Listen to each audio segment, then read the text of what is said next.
Hi guys, naimbagabi tayo amin. Agda tayo manin. Ang dami na buyak nga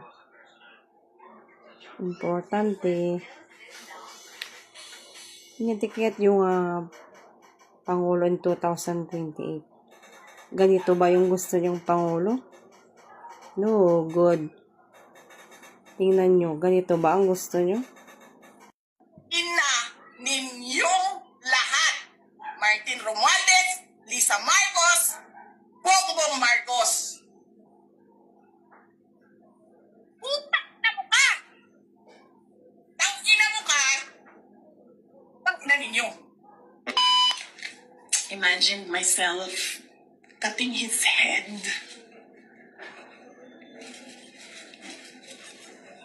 Gusto ko, ganun din ang gusto kong gawin doon sa mga katabi ko. Huwag kang mag-alala, ma'am, sa security ko. Kasi may kinausap na ako na tao.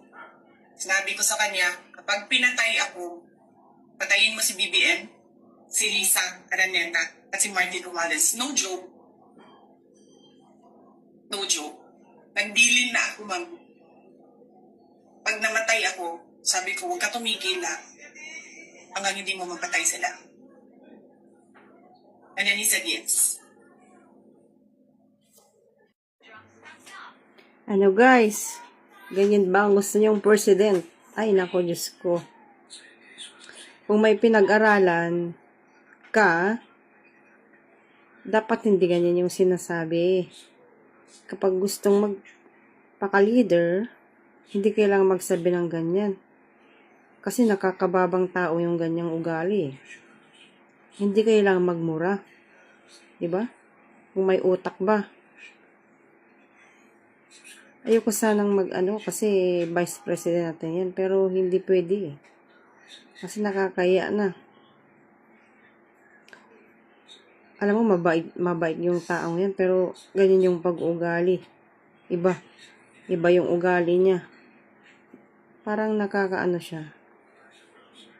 Nakakabastos. Bastos pala. Hindi pwede yung ganyang pangulo, guys. Di ba, guys? Hindi pwede yung ganyan.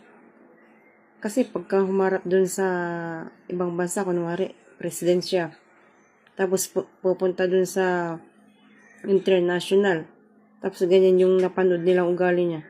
Naku, wala. Mapahiya na yung Pilipinas, oy. Hindi pwede yung ganyan. Hindi kailang iboto yung ganyan, guys.